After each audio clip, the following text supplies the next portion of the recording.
नमस्कार विद्यार्थी मित्रांनो, मी अनुप नागपुरे तुमचं पुन्हा एकदा स्वागत करतोय आपल्या या असिस्टंट टाउन प्लॅनरच्या पेपर अनालिसिससाठी। मित्रांनो, आजचा आपला पार्ट 6 आपण चालू करतोय, ज्यामध्ये आपण क्वेश्चन नंबर 51 टू 60 स्टडी करणार आहे। बऱ्याचशा विद्यार्थ्यांचे किंवा जे लोक एटीपी ॲस्पायरंट आहे त्यांचे खरंच खूप चांगले पर्सनल मेसेज मला येत आहे की या पर्टिक्युलर सिरीज विषयी तुम्हालाही जर का या सिरीजचा फायदा घ्यायचा असेल तर व्हिडिओ कंटिन्यू बघा, व्यवस्थित बघा आणि एटीपी 2022 चा जो पेपर आहे त्याला आयडियल पेपर म्हणून ठेवा। कारण काय की या पेपरवर 2024 चा पेपर बऱ्यापैकी डिपेंड असू शकतो, कारण 2018 ला थोडा सिलेबस वेगळा होता, 2022 च्या पेपरसाठी जो सिलेबस होता तो वेगळा होता in the sense of change होता। आणि पेपर पॅटर्न जर तुम्ही बघितला तर हा सुद्धा तुम्हाला खूप फरक त्यामध्ये बघायला मिळेल। त्यामुळे 2022 चा जो पेपर आहे याला आयडियल पेपर मानून तुम्ही चला। सोबतच जसं मी तुम्हाला आधी पण सांगितलं होतं, पुन्हा एकदा सांगतोय, आपली जी बॅच आहे असिस्टंट टाउन प्लॅनर एटीपी 2024 आणि 25 साठीची ही लाईव्ह आणि रेकॉर्डेड फॉर्मॅट मध्ये रेडी झालेली आहे। यामध्येच आपण एक टेस्ट सिरीज ऍड करतोय, ज्याचे व्हिडिओ ॲनालिसिस सुद्धा आपण तिथे देणार आहोत।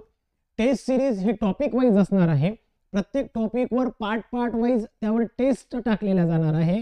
सोबतच फुल लेंथ पेपर सुद्धा किंवा सगळ्या पेपरचे त्याचे व्हिडिओ ॲनालिसिस तुम्हाला तिथे अवेलेबल असतील। त्यामुळे ज्या कोणाला या कोर्सचा फायदा घ्यायचा असेल त्यांनी स्क्रीनवर दिलेल्या नंबरवर प्लीज कॉन्टॅक्ट करा आणि हा कोर्स जॉईन करू शकता। क्लियर? तर मित्रांनो, आपण चालू करूया आजचा फर्स्ट म्हणजेच काय क्वेश्चन नंबर 51।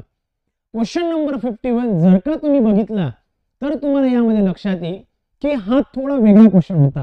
म्हणजेच काय की स्टेट गव्हर्नमेंटने national green tribunal NGT recently in September 2022, खरं तर 2022 मध्ये काय केलं होतं की स्टेट गव्हर्नमेंटला 12,000 करोड रुपयाचा एक फाईन ठोकला होता किंवा एक फाईन दिला होता। ओके, सो नॅशनल ग्रीन जे काही ट्रिब्युनल आहे त्यांनी स्टेट गव्हर्नमेंटला सॉलिड वेस्ट मॅनेजमेंटसाठी किंवा सॉलिड लिक्विड वेस्टच्या मॅनेजमेंटसाठी अशा पद्धतीचा फाईन दिला होता। पण हा क्वेश्चन पुढे एक्झाम मध्ये येणार नाही, कारण का तर हा जो फाईन केला होता तो नंतर सुप्रीम कोर्टने 28/11/2023 ला तो फाईन किंवा जो काही त्यावर फाईन दिला गेला होता त्याला स्थगिती दिली होती। त्याच्यामुळे काय हा जो क्वेश्चन आला होता हा 2022 पुरता मर्यादित होता, कारण नॅशनल ग्रीन ट्रिब्युनल जे आहे एनजीटी यांनी सॉलिड लिक्विड मॅनेजमेंटसाठी गव्हर्नमेंट ऑफ महाराष्ट्राला एक फाईन दिला होता 12,000 करोडचा। तो त्याला सुप्रीम कोर्टामध्ये ज्या वेळेला अपील केली गव्हर्नमेंट ऑफ महाराष्ट्राने तर त्याला स्थगिती देण्यात आली। पण त्यासाठी जो काही करेक्ट आन्सर होतं ते आहे सॉलिड अँड लिक्विड वेस्टच्या मॅनेजमेंटसाठी आपल्याला फाईन देण्यात आला होता। क्लियर? सो ऑप्शन 1 हे करेक्ट आहे। आता तरी हा क्वेश्चन येणार नाही किंवा येणाऱ्या एक्झाम मध्ये येणार नाही, किंवा आला तर लक्षात ठेवायचंय की यामध्ये त्याला स्थगिती दिली, गव्हर्नमेंट ऑफ महाराष्ट्राने कोणताही फाईन सॉलिड लिक्विड वेस्ट साठी दिला नाही। क्लियर? चला पुढे जाऊया। क्वेश्चन नंबर 52 काय सांगतो, CRZ notifications were issued by the central government with view to conserve and protect the coastal stretches and marine area as per the power conferred by the, बघा अशा पद्धतीचा क्वेश्चन आहे। लक्षात घ्या, CRZ मध्ये जे सेंट्रल गव्हर्नमेंटला किंवा एखाद्या पर्टिक्युलर एरियाला ज्या वेळेला कॉन्झर्व किंवा प्रोटेक्ट करण्याचा विषय येतो त्यामध्ये एन्व्हायरमेंटल प्रोटेक्शन ऍक्ट जो आहे ईपी ऍक्ट ज्याला बोलतो आपण 1986 हा वर्कआउट केला जात असतो। त्यामुळे की ज्यावेळेला सेंट्रल गव्हर्नमेंटने त्या पर्टिक्युलर एरियाला कॉन्झर्व किंवा प्रोटेक्ट करण्यासाठी किंवा कोस्टलचा जो काही स्ट्रेच आणि मरीन एरिया जो आहे त्या संदर्भात जो पॉवर किंवा त्या पॉवरनुसार जी काही ऑथॉरिटी केली जाते ती केली जाते एन्व्हायरमेंटल प्रोटेक्शन ऍक्ट 1986 च्या अंतर्गत। त्यामुळे 52 ला आन्सर नंबर 1 हे करेक्ट येतं। क्लियर? सो 52 ला answer 1 correct, environmental protection act. आणि एन्व्हायरमेंटल प्रोटेक्शन ऍक्ट आपण खूप चांगल्या पद्धतीने स्टडी पण केलाय, त्याच्या स्टेजेस काय असतात, किती स्टेजेस असतात, फर्स्ट सेकंड थर्ड कोणती आहे हे आपल्या नोट्स मध्ये पण इन्क्लूड केलेलं आहे। ओके, नेक्स्ट मित्रांनो, according to the CRZ notification 2019, areas are environmentally most critical. लक्षात घ्यायचं की CRZ मध्ये किंवा कोस्टल रेग्युलेशन झोनमध्ये जे काही पार्ट आहे, जसं 1, 2, 3, 4, या पर्टिक्युलर पार्टच्या अंतर्गत सर्वात एन्व्हायरमेंटली क्रिटिकल जो पार्ट आहे किंवा कोणता झोन असेल तर तो आहे मित्रांनो CRZ1. CRZ1 हा सगळ्यात most critical, एन्व्हायरमेंटली most critical zone आहे. त्यामुळे CRZ नोटिफिकेशन 2019 मध्ये सुद्धा सांगितलेलं आहे की CRZ1 जो झोन आहे तो एन्व्हायरमेंटली क्रिटिकल आहे. त्यामुळे ऑप्शन नंबर 1 करेक्ट आहे क्वेश्चन नंबर 53 साठी. Clear. Now next question. The Bombay in the then Bombay province, due to the need to providing the public facility such as a water, road, etc., Bombay Town Planning Act was enacted in the year. बघा, आपण मला वाटते की या कोर्सची सुरुवातच इथून केली होती, बरोबर आहे, प्लॅनिंग लेजिस्लेशन इन इंडिया पासून, ज्यामध्ये हा बॉम्बे टाउन प्लॅनिंग ऍक्ट आपण स्टडी केलाय, प्रॉपरली स्टडी केलाय. Okay. So first Bombay town planning act जो कधी आला होता तो आला होता मित्रांनो 6 मार्च 1915 ला. लक्षात ठेवा 1915 ला. याला पुन्हा रिवाइज करण्यात आला 1954 ला. ओके, याला पुन्हा रिवाइज करण्यात आलाय 1954 ला. पण first Bombay town planning act जो काही तयार करण्यात आला किंवा तो लागू करण्यात आला तो आला होता 6 मार्च 1915 ला.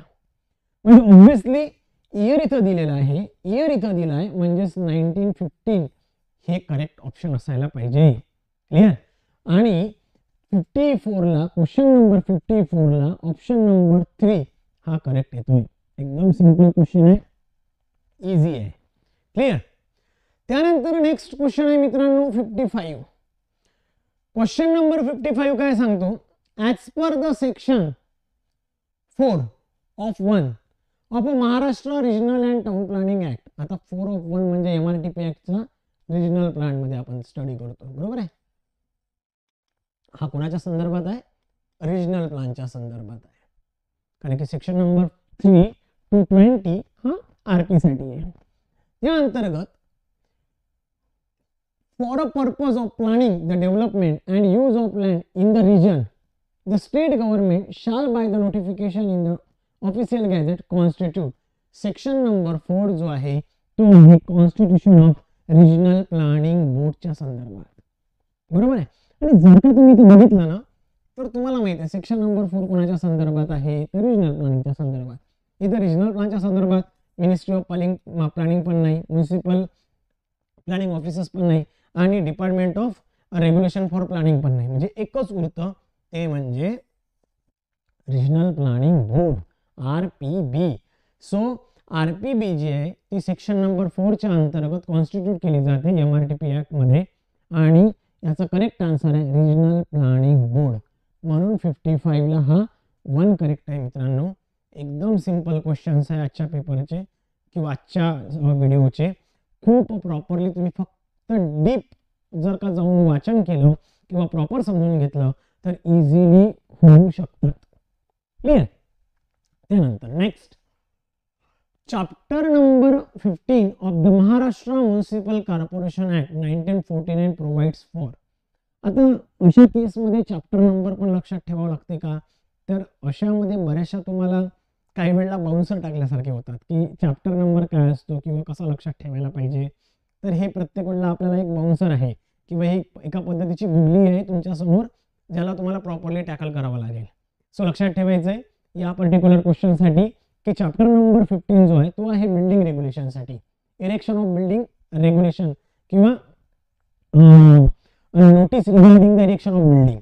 ओके, हा एक पर्टिक्युलर क्लॉज आहे किंवा चॅप्टर नंबर 15 मध्ये तुम्हाला एक लक्षात येईल की notice regarding the erection of building. So building रेग्युलेशनच्या संदर्भात हा चॅप्टर नंबर 15 आहे जो की म्युनिसिपल कॉर्पोरेशन मध्ये दिलेला आहे. सो हा 56 ला 4 करेक्ट येतो. एकदम सिंपल आहे आणि इझी तुम्हाला लक्षात ठेवायचे आहे. काही पॉइंट तुम्हाला लक्षात ठेवायचे, काही तर तुम्हाला रट्टा मारायचे, मगप करून टाकायचे. त्याच पद्धतीचा हा क्वेश्चन होता, क्वेश्चन नंबर 56. ओके, त्यानंतर question number 57. According to the section 3(1) of the Maharashtra Municipal Corporation Act 1949, specification of larger urban area of constitution of corporations under this act is accordance with the article.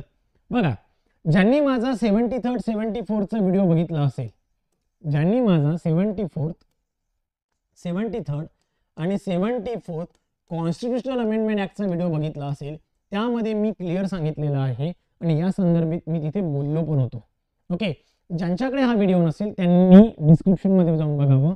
73rd 74th CAA चा video तिथे आहे, त्यामध्ये जर तुम्ही गेले तर तुम्हाला लक्षात येईल. आणि 73rd 74th जो काही CAA आहे तो सुद्धा इम्पॉर्टंट आहे, exam point of view important आहे. 2022 ला 2 क्वेश्चन्स, म्हणजे एक क्वेश्चन 73rd आणि एक क्वेश्चन 74th विचारला सुद्धा गेला आहे, त्यामुळे हे इम्पॉर्टंट आहे. ओके, जर का तिथे गेले तर तुम्हाला तिथे क्लिअरली मी दाखवलेलं आहे की जी काही आहे, ज्या वेळेला 3 टायर सिस्टम ज्या वेळेला तयार करण्यात आला त्यावेळेला 243Q1 यामध्ये बदल करण्यात आला होता. त्यामुळे याचं ऑप्शन जे आहे मित्रांनो, हे ऑप्शन नंबर 2 आहे, ज्यामध्ये specification for larger urban areas आणि constitution of corporation under the act जे काही आर्टिकल मध्ये सांगितलंय ते सांगितलंय 243Q1 मध्ये. त्यामुळे लक्षात ठेवायचंय 57 ला ऑप्शन 2 हा करेक्ट आहे. क्लिअर? सो 57 ला 2 करेक्ट. त्यानंतर मित्रांनो 58 इथे तुम्हाला दिलाय की MLRC कोडचं मॅच द पेअर टाईप हा क्वेश्चन आहे, किंवा अशा पद्धतीने तुम्हाला पेअर मॅच करायचे आहे. आणि हे चारही जर तुम्ही नाव बघितले तर तुम्ही जर का MLRC कोड स्टडी केला असेल किंवा जे आपल्या कोर्सवाले आहे त्यांना मी वेगळ्या पद्धतीने ह्या 4-5 ज्या गोष्टी आहे ह्या खूप वेगळ्या पद्धतीने तुम्हाला समजून सांगितलेलं होतं, बरोबर आहे.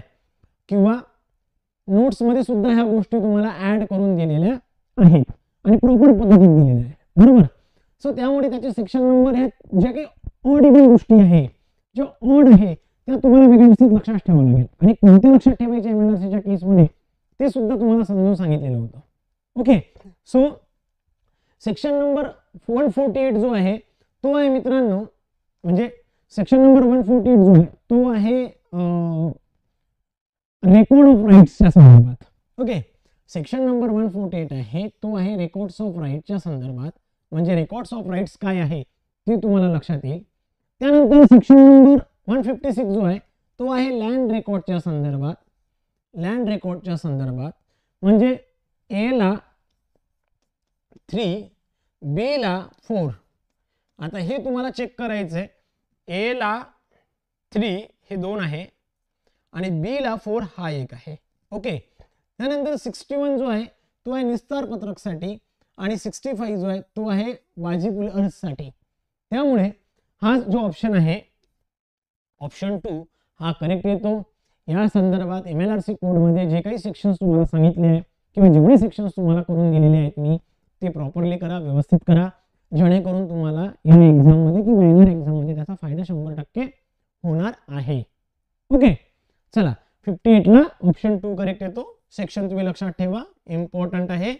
त्यामुळे याच्यावर कदाचित पुन्हा एकदा क्वेश्चन विचारला जाऊ शकतो, किंवा वाजिब अर्ज म्हणजे काय, निस्तार पत्रक काय असतो, किंवा land record, records of right आणि बाकीच्या पण काही गोष्टी ज्या आहे MLRC मध्ये ज्या आपल्या एकदा गावठी टिपिकल भाषेत दिलेल्या आहे त्या सुद्धा मी तिथे खूप प्रॉपर पद्धतीने एक्सप्लेन केलेले आहे, त्यामधून सुद्धा तुम्ही गो थ्रू करावं. ओके, 58 झाला. 59 section 16 of environmental protection act deals with, बघा EP ऍक्ट 1986 जो आहे त्यातला सेक्शन जो 16 आहे तो कशासाठी आहे, तो आहे ऑफेन्सेसच्या संदर्भात मित्रांनो. ओके, तो आहे ऑफेन्सेसच्या संदर्भात. सो ऑफेन्सेस बाय कंपनीज हा सेक्शन नंबर 16 आहे. आणि ज्या वेळेला आपल्या कोर्सच्या लोकांना माहित आहे की मी तुम्हाला ते 2-2, 3-3दा तुम्हाला उलटून सांगितलं होतं की सेक्शन नंबर 16 ऑफेन्सेस आहे जो तुम्हाला इम्पॉर्टंट आहे आणि जे काही चेंजेस आले ते सुद्धा तुम्हाला एक्सप्लेन केलेले होते. ओके, त्यामुळे EP ऍक्ट 1986 मध्ये जो सेक्शन नंबर 16 आहे तो आहे ऑफेन्सेसच्या संदर्भात किंवा कंपनी ऑफेन्सेसच्या संदर्भात, तो प्रॉपरली तुम्ही स्टडी करायचा आहे. ओके, त्यानंतर नेक्स्ट क्वेश्चन आहे 60, जो क्वेश्चन आहे महाराष्ट्र स्टॅम्प ऍक्ट 1958 च्या अंतर्गत. एक लक्षात ठेवा मित्रांनो, महाराष्ट्र स्टॅम्प ऍक्ट मध्ये हा एक वर्ड जो आहे इन्स्ट्रुमेंट हा खूपदा वापरला आहे. आता इन्स्ट्रुमेंट म्हणजे काय फक्त तिथं वाजवायचं किंवा जे आपण डे टू डे लाईफ मध्ये बघतो ते नाही आहे. Instrument it is nothing but the one kind of paper किंवा एका पद्धतीचा कागद जो की लिगल किंवा व्हॅलिड पेपर म्हणू शकतो त्याला आपण. तशा पद्धतीचा कागद ज्यावर तुम्ही आपल्या लायबिलिटीज जे आहे किंवा एका पर्पजफुली त्यावर काही गोष्टी लिहिल्या जातात किंवा तो एक रेकॉर्ड म्हणून मेंटेन केला जातो, त्याला आपण इन्स्ट्रुमेंट म्हणतो. यामध्ये सुद्धा तेच सांगितलंय, as per the section 2 of the Maharashtra Stamp Act 1958 dash includes every document which in rights or liabilities is or purports to be created, transferred, limited, expended, extinguished or recorded. अशा पद्धतीच्या डॉक्युमेंटला आपण instrument म्हणत असतो. Clear? So म्हणजेच काय, question number 60 ला option number 4 हा correct येतो. क्लिअर? सो अशा पद्धतीने हे 10 क्वेश्चन जे एकदम सिंपल क्वेश्चन होते. आय होप सो की तुम्हाला हे प्रॉपरली लक्षात आले असेल. तर प्लीज जर का खरंच व्हिडिओ आवडत असेल तर लाईक करा, चॅनलला सबस्क्राईब करा आणि शक्यतोवर शेअर होत असेल तर फारच चांगलं आहे. ठीक आहे मित्रांनो, भेटूया आपण आपल्या पुढच्या व्हिडिओमध्ये. तोपर्यंत thank you so much. Have a great time, have a great day. Thank you guys.